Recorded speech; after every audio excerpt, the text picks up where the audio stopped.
Talk about chapter 27, lesson 4. So, the U.S. joins the war, and there's disagreement, of course, where what the plan of attack should be. Um, Remember, just to clarify, the Axis powers are Germany, Italy, Japan, and some other allies. And then the Allied side, the Allies are Great Britain, the United States, the Soviet Union now, right? Because remember, now that Germany has attacked them, they are willing to fight with us, and about 23 other countries. So there's quite a few on both sides, which of course is why it's called World War One and Two. Um, so anyway, of course the Soviets would like us to go help them because right the Germans have attacked the Soviet Union. However, Great Britain and the United States don't feel like they're really ready to go jump into that. And so they decide that they're going to kind of attack Germany on the outskirts where they're not quite as powerful and then work their way in. So they decide to go after North Africa. Right now, so they do. It's desert warfare, of course, being Africa. So the German side, the German, they call them field marshal, like basically the general in charge is Rommel, and he is nicknamed the Desert Fox. And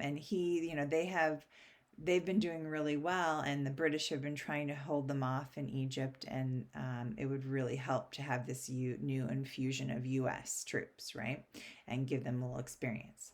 So one of the famous battles, El Alamein, is in Egypt. To make a long story short, the British end up winning, and that boosts the Allies' morale. And the reason that it was an important place to fight, um, I don't know if you know your geography, but the Suez Canal is there in Egypt, and it's a major trade route. And so, if the Germans had control of that, that would be really good for them and really bad for the Allies. So, that was really a big win. And then they General Dwight Eisenhower, which of course you probably have heard of him, he's going to become president later. He is kind of in charge of the U.S. forces, and he has them move. Um, they're in Morocco and Algeria, and he has them move towards Egypt while the British are coming from Egypt, and they kind of squeeze the Germans out of northern Africa, and they have to leave, okay, and retreat. So that's a win. So that they're feeling good about their strategy in Africa. Um, and then they start going and marching up the boot. Like basically, they go Sicily first, right? So if you look at the map, it makes sense. From Africa, they move to Sicily, and then that's the island right off the toe of the boot, right? And then they move up the boot. And also a famous name in here is Patton, U.S. General George Patton was taking charge of these forces, and also the British general there, Montgomery. And so basically, they march up and are fighting, and at the same time, the Italians are done with Mussolini. And so they force Mussolini out of power. If you ever get to read about him, he was an interesting character. Um, and so the Italians want to, get out of the war, but the Germans are in Italy, right? And they continue to fight. So even though the Italian people don't want to do it, the Germans are still there. And so the Germans fight really hard in Italy. The Allies keep fighting them throughout Italy. So they take control of Rome, and they do a lot of bombing of cities and important strategic places and ruin a lot of things, trying to hurt the Germans. And the Germans just won't give up. They're really stubborn. Okay. Um, so eventually, um, Oh, at the same time, I should say what's happening over in um, Russia, right? The Soviet Union. So this is like a progression, kind of showing you the Germans are moving farther and farther into the Soviet Union, and they're hitting a lot of the major cities. Some, for strategic reasons, some more for like to hurt you. So like Leningrad is one of the major cities that early on they did a siege, right? You know what that vocab word means, right? To surround them and try to starve them out, basically, for 900 days. So think how long that is, right? Extremely. So it's going on for years. And it was a terrible, people were dying, and food did run out, right? And hundreds of thousands died, but they didn't give up. And then eventually the Soviets in 1944 are finally able to break through the German lines. So again, that kind of shows like Stalin, you know, doesn't care if the people die in the long run if he wins, right? So he's pretty harsh.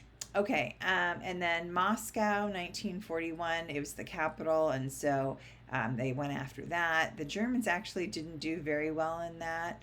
Um, they, uh, the Soviets fought hard to keep their capital, and of course, it's a combination of the very cold, wintry weather there that the Germans were not ready for, and the Soviets are able to push them back.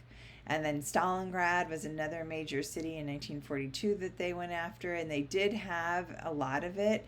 And then smartly, Stalin actually like surrounds them as they had captured most of the city, and they cut off their supply lines, and they try to hold out, but many of them are starving, and they eventually, the ones that lived, surrendered in 43.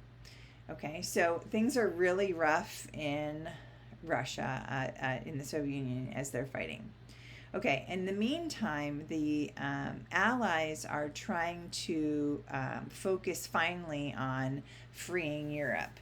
Um, Remember how originally what that Stalin wanted was them to come over from England, and hit the beaches, right away. Well, now finally in 1944, the Allies decide they're going to put together this huge operation called Operation Overlord, which they're trying to get rid of, Germany and Europe.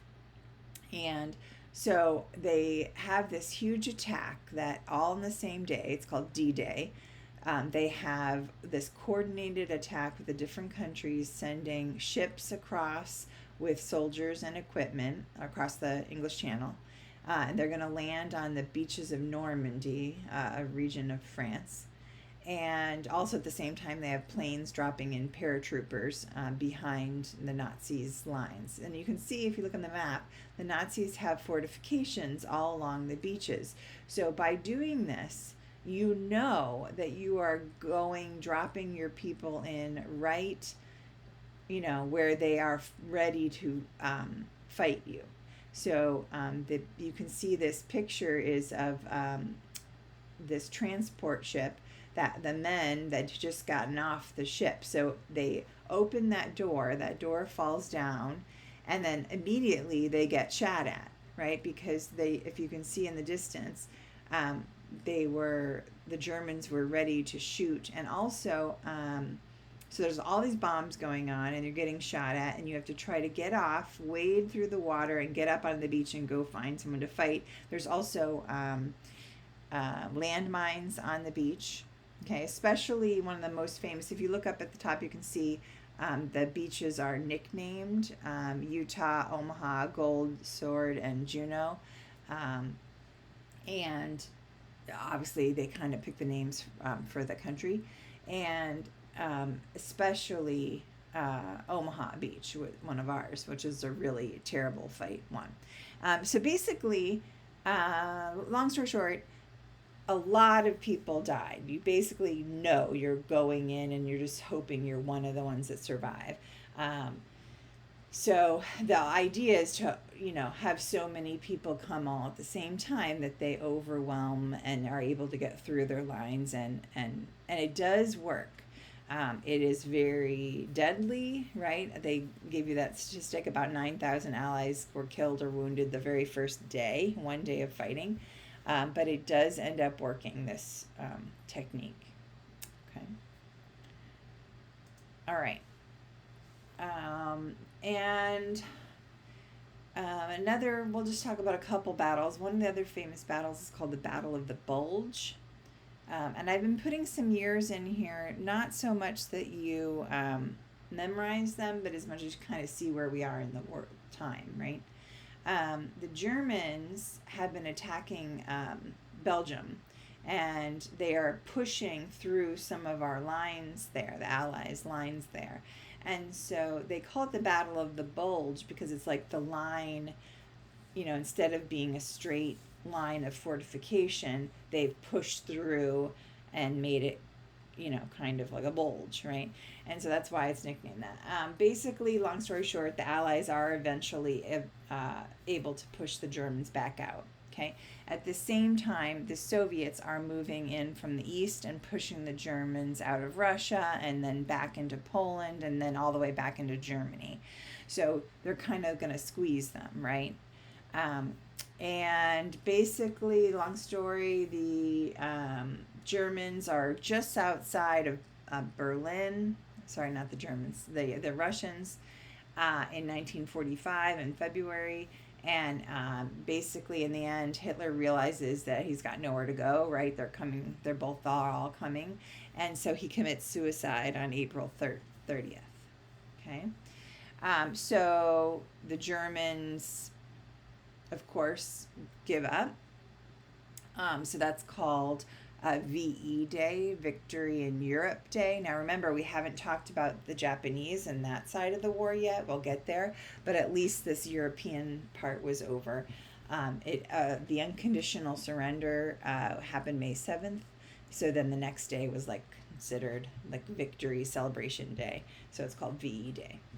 Unfortunately, Roosevelt didn't get to celebrate very long. He dies the next month. Not that next month, but in that time, right around that time, I think it was April, yeah. And he sadly doesn't get to see the very end. And Truman ends up taking over. Harry Truman was the vice president, and he becomes president.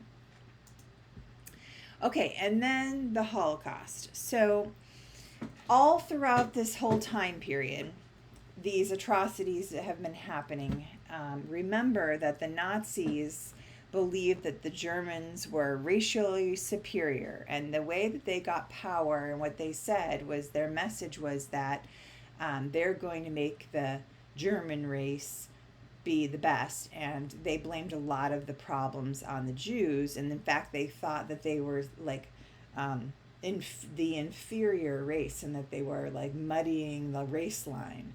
So they wanted to get rid of that influence, okay? And notice, interestingly, they don't think of Jews as just like a religion. They're thinking of it as like a cultural group, right? And nowadays, of course, you can be Jewish and not be from these original, but at this point, it was based on culture, and so they thought that, like, for example, let's say your grandparents were all Jewish, but then you didn't practice, it doesn't matter, you're a Jew, right? And so they made like rules about who was considered a Jew and how much you had to have. Okay. All right. And so I made a kind of a timeline for you so you can see. It seems surprising that this happened, but it kind of got worse little by little. Okay, so at first, I'm going to start way back in 1933. Remember, this is when the Nazis start getting power and control of the government, and the Nazi state, they called it, or the Third Reich.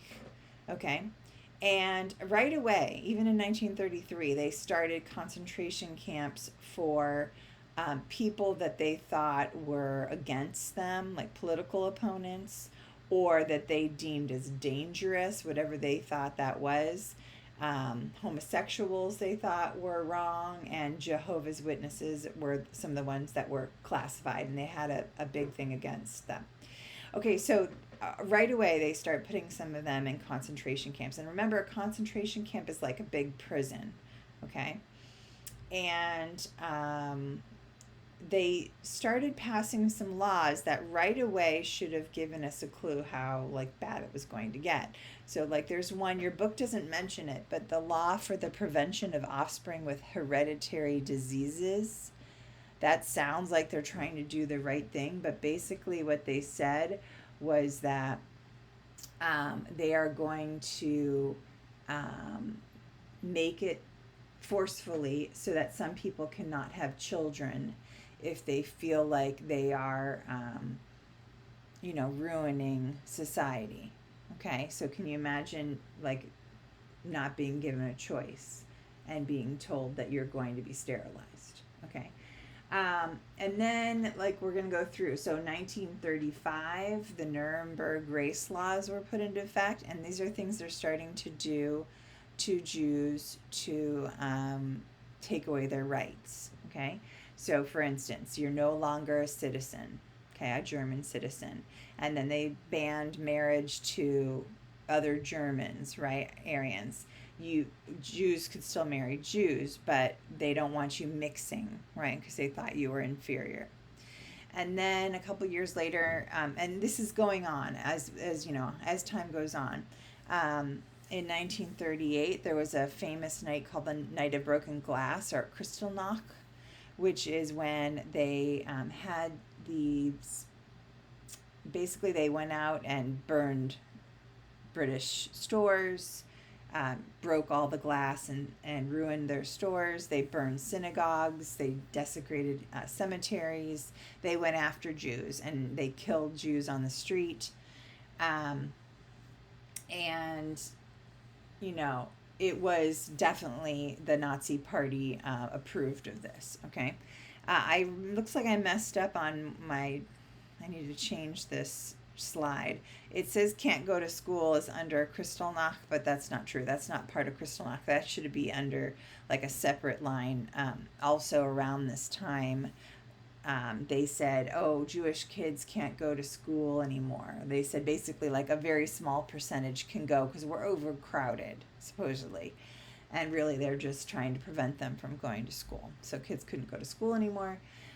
Then they started making even more laws, like you can't vote or hold office. You can't even have a job eventually. You can't own your own business. You can't work for other people. They, I think practicing medicine actually was a little bit earlier. You can't be a doctor anymore, or a lawyer, even if you went to school and right, you have all the documentations. No, Jews aren't allowed to do those things. So eventually, right, here they are, and they're not allowed to work, and they've lost their business or they've lost their job, and then they have to like sell off anything they have of value, and they get poorer and poorer, and they're treated right badly. They're made to wear the yellow Star of David with the word Jew in the middle, usually, to make it clear that you are that inferior race, and they had to wear it on the outside of their coat, so everyone would know, right? And so, this is anti-Semitism, right? Being really terrible to a particular group, in this Jewish group.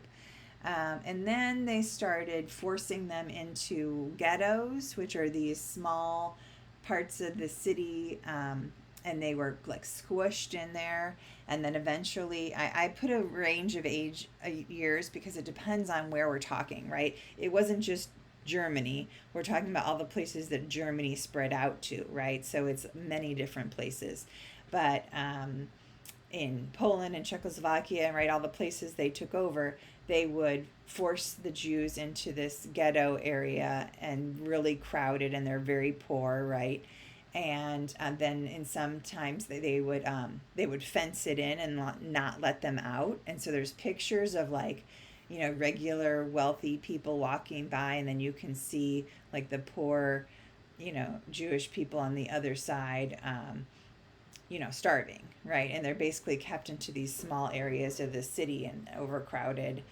Um, and so that's what the ghettos are. And then finally, they decided they were going to take care of the Jews once and for all. Okay. By the way, in some parts they were forced to leave their homes and go even to other areas, right? Sometimes they were exported. Like if they lived in Germany, they were exported to go live in Poland in the ghettos in a different area. And that's when you see people being forced into those like cattle cars, right? Um, and then after the ghettos, then they started sending them to death camps. Okay, so that was called the final solution. So, and all the way through here, there are other examples of concentration camps, work camps. So, all the way through, and depending on the area that you're talking about, Jews would be killed on the streets. They would be marched out to the forests and killed. Um, they would be sent to work camps. But finally, they came up with the final solution, which was we're going to send them to these concentration camps, specifically death camps, so that we're going to either work them to death or we're going to set up these poison gas chambers. And so not all of the camps had them, but some of them did, and some of them, like Auschwitz, were very large. And basically, if you could work, you wouldn't be killed right away. They would work you to death, basically, right? And starve you to death. You'd get very little food and you'd work really hard. Um, if you were too weak or young or old or, anything like that, then they would tell you you're going to get a shower. And as soon as you get off the cattle car, and they would push you into this shower, supposedly, and then they would have poison gas. It was in the early ones, it was carbon monoxide, and at the end in Auschwitz, they made a new one, was Zyklon B. But whatever it was, it gassed you and you were killed, and then they would put you into ovens to get rid of the body, right? Cremation, basically. And so, though, imagine who's doing all the work of dealing with all those dead bodies. It would be the other people, other Jews that were forced to work in the camps, having to carry the dead bodies and put them into the ovens. And they had to take away, any of the belongings they had that were worth anything. So there are whole piles of things they collected. Like I've seen pictures of glasses and their shoes, and then when we go to the museum in Washington, D.C. And anyway, so that was their final solution, is just to kill them all, right? So that's called genocide, when you're attempting to get rid of an entire group. Usually it's an ethnic group. In this case, it was too. And I should say, towards the end of the war, when they knew, that the Allies are pushing into their territory, they didn't want the Allies to know that, exactly what they had been doing. And they also had this crazy idea that they thought, like, maybe they could still use these, I don't know, as bartering chips or something. I don't know, but they had these, what they called death marches, where they were ordered to close down these concentration camps and march the people back towards the interior of, like, Germany from these far places, right? Like Poland and Czechoslovakia and wherever. So which is a really long march. And if you couldn't make it, right, if you fell down and because you were too, exhausted or starving or whatever, they would just kill you on the way. So you would die either from, exhaustion or whatever, or you'd be shot on the way back. And so a lot of people died also that way.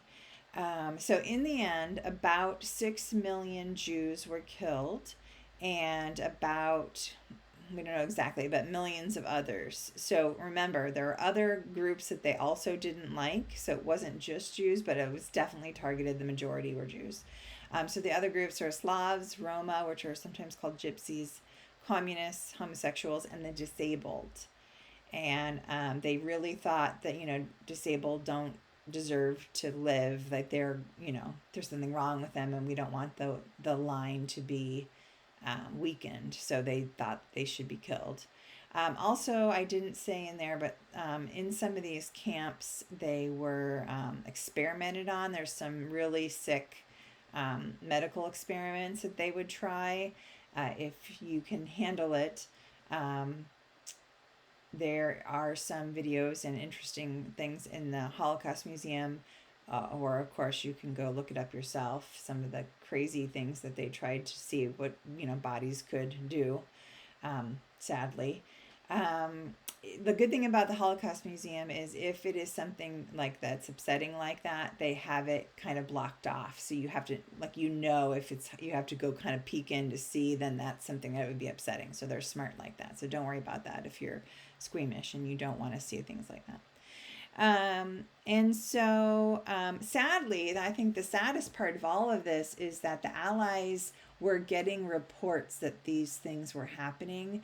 I've seen things as early as like 1942.